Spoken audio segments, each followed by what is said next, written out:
Welcome to this video tutorial on how to use Employee Self-Service or ESS. ESS is a powerful tool that allows you to review your details that are held in ClockLive, enter and review your availability, see your leave balances, enter new leave requests, and also review your leave calendar, look at your roster, and also review your timesheet data. The options that you will see in this video relating to ESS may be different to what you'll see when you log into ESS. The options displayed are based on the ESS permissions set up for your organization. Let's now log into ESS and explore these options. To open ESS, you will need an internet connection and an internet browser. The ESS website being displayed on your screen is the one to use. To make things easy, I would suggest that you save this as a favorite. To log in, enter the username and password that's been provided to you and then click the Sign In button. Once you have successfully logged in, you'll be taken to the ESS home screen. The very first time that you log into ESS, you'll be prompted to change your password. You may also change your password at any time by clicking on the Change Password button. In the Change Password screen, enter the current or your old password, and then enter the new password that you'd like to set and confirm that new password. Once entered, click the Save button. A confirmation message will be displayed to confirm that your password has been successfully saved. To return to the ESS home screen at any time, you can click the ClockLive logo located on the top left of your screen. We'll now take a minute to talk about moving around ESS. On the left-hand side of the home screen, you will see some information messages or notices that your management team has made available for you to review. In the center of your screen are a number of buttons that allow you to access the various ESS functions that you have access to. Remember that what you see on your screen may be different to what you're seeing right now. Another way that you can move around ESS is to use the menus located along the top of your screen. On the right-hand side of your screen are a number of quick link icons to some other ESS options. The first icon is a link to the ESS help manuals, allowing you to access some more information about ESS. The next icon along, the envelope, allows you to send a message to your ESS administrator, which is someone within your organization. You then have your printer icon, which allows you to generate a printout of anything that you see on your ESS screen. And finally is the Sign Out button, which you should always click when you're finished using ESS. We will now have a look at the available ESS functions, starting with My Details. My Details can be accessed by clicking the My Details button in the center of the screen or by using the My Details menu item. In the My Details page, there are a number of different views that you may have access to. Remember, the options here will depend upon the ESS settings for your organization. We'll begin with Personal Details. In this view, I can see my personal information such as my date of birth and my name. If I have the required access, I can update some of these fields if I ever need to. Next along, we have Contact Details. In this view, I can see the contact information that is held for me. Once again, I can update these fields if I have the permission to do so. For example, let's say that I have a new mobile number. I can enter my new mobile number details in this field and then click the Save button. A message will pop up to confirm that my change has been submitted for approval. Once approved, my details are updated in ClockLive. Anything displayed with a pink background in ESS indicates that my change is awaiting approval. Also, as I hover my mouse over the pink field, I can see the previous value for this field prior to my change. Next along, we have Bank Details. This screen holds the bank information that is used by Payroll. In this screen, my access does not allow me to make any changes, only to view the data that has been entered. If I need to have this information updated, I would need to contact the appropriate person or people within the organization to make the changes for me. The last option under My Details is Extended Details. This screen holds additional information for me, such as my next of kin details. If permitted, I can edit any of the data on my screen by clicking the Edit button on the left-hand side of the necessary item. Once again, I would enter my required changes and then click the Save button to submit those changes for approval. Let's now review My Availability. I'll click on the My Availability menu item to access the My Availability page. My Availability allows you to add requests for the days and/or times that you are unavailable to work. This is not the same, however, as planned leave. Under My Availability, you may have access to two options depending upon your ESS permissions. In my case, I have access to ad hoc unavailability, those once-off days and times I'm unable to work, and recurring unavailability.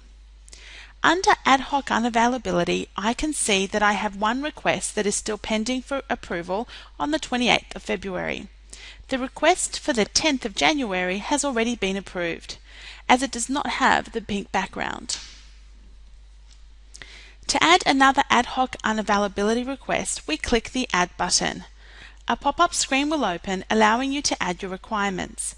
In this example, I will request that I'm not rostered to work on the 2nd of March 2013. And I'll select the dates using my calendar. I will leave the times as 0000, the first minute of the day, and 23:59, the last minute of the day. This indicates that I'm unavailable for the whole day. I can enter a reason as well. Once complete, I click the Save button. In this case, I've received an error message relating to my request. The error is letting me know that I have a conflicting roster for this day. This means that I'm unable to process this request. To acknowledge this message, I'll click on the red X. If I would still like to process this request, I would need to go and contact my manager.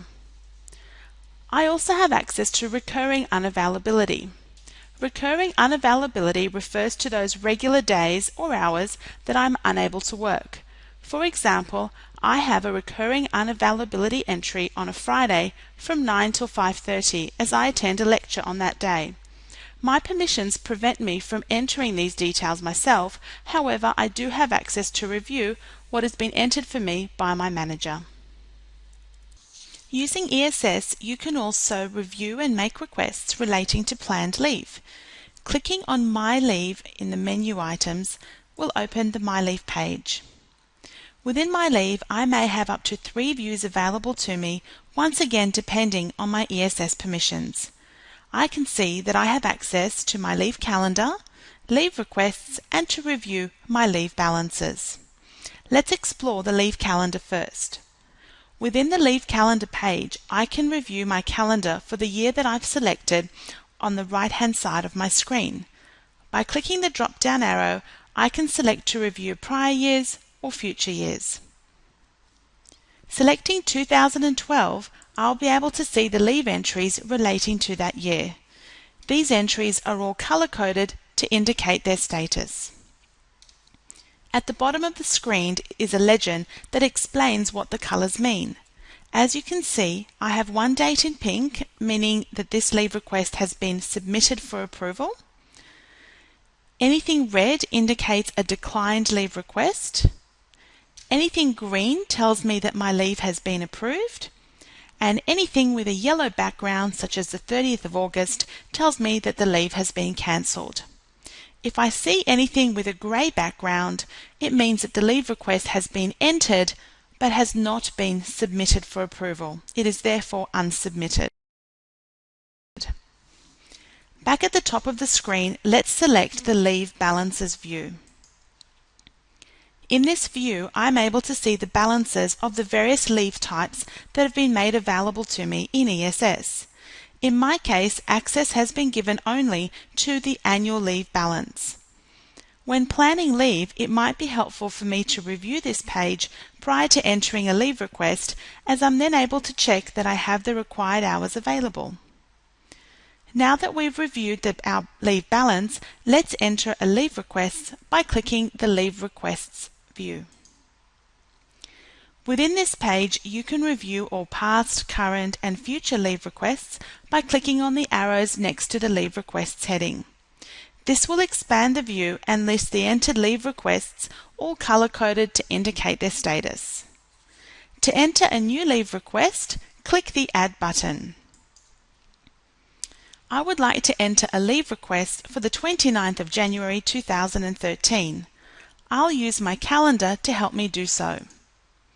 If you need to move to a different month, you can use the right and left arrows beside the month name to select the required month. In this case, I require the 29th of January, and I'll select that by clicking on the date.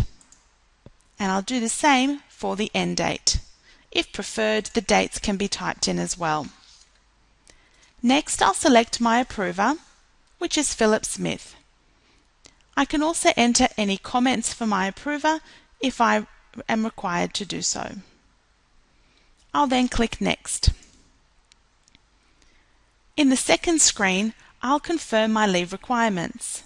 I'll start by entering the exact times I require for leave, which is my normal working hours. Always remember in RosterLive to use 24-hour time. It'll default to the site and department where I normally work. If you have access to various leave types, you will have another field available to you to select the required leave type. For example, I may select annual leave or maybe long service leave. I'll now click Save. A confirmation message will pop up advising me that my leave request has now been saved. The leave request is now displayed on my screen, and the current status of the leave request is unsubmitted. To ensure that my approver receives this leave request, it needs to be submitted by clicking the Submit Leave button. A confirmation message will pop up asking me to confirm that I would like to submit this request, and I will click OK. This will generate a notification email to my approver. ESS can also be used to review your roster. I will open the roster by clicking the My Roster menu item. Remember, you can also click the RosterLive logo at any time to return to the ESS home screen and use the buttons to navigate your way around. In the My Roster page, depending on permissions, you may have access to view both your personal roster as well as the site roster. On screen, we can see our personal roster being displayed. This view lists the details of the shifts, such as the dates and times that you've been rostered to work for the selected time period. You can select the time period required using the filter area on the top right of the screen. Using the green left and right arrows, you can navigate to past or future periods. You can also click the refresh button at any time to update the data on your screen. The information displayed in this view is dependent on the settings for your organization, so you may see more or less columns in your display. Another item that you might also see are comments that have been added to some of your shifts. For example, if I hover my mouse over Sunday, the 3rd of March, a pop-up will appear displaying the comment that has been entered against my name for this shift. You may also notice that 2 of my shifts have some codes entered against them under the status column. To understand these codes, a legend is provided below my shifts list. In the example on screen, a W has been used on 2 of my shifts. Referring to my legend, I can see that W means waiting response. In other words, this may not be a normal shift that I work, so my manager has used the W code as a way of asking me to confirm whether or not I'm available to work on either of these days. Let's say, for example, that I'm able to work the shift on Sunday the 3rd of March, but I'm unavailable on the 21st of February. Clicking the little arrow next to the W on the 3rd of March, I'll select Yes, confirming I can work. For the 21st of February, I'll select No, I cannot work. And then I'll click the Save button on the top left of the screen. You'll notice then that the shift for Sunday the 3rd of March is updated with a green Y. The shift for Thursday the 21st of February is updated with an orange N. For more information on the other codes, please refer to the legend on screen. As mentioned earlier, in addition to viewing your personal roster, you may also have access to the site roster. In the site roster view, I can see all the people who are working shifts at the same site as me for the selected period. Anything with a dark green highlight indicates my shifts. Anything with a lighter green highlight indicates a staff member working the same shift with me. For example, on the 20th of February, both Graham and Judy are working the same shift and the same role. Anyone with a grey background indicates that they are on site at the same time as me but working in a different role. At the very bottom of the screen, you will find a legend that explains these highlights. Any dates that you may see with a purple highlight indicate that this is a public holiday. I'll now click the RosterLive logo at the top of the screen to return to the home screen. If you have access to the ESS Timesheets module, please also review the ESS Timesheets video tutorial for some more information.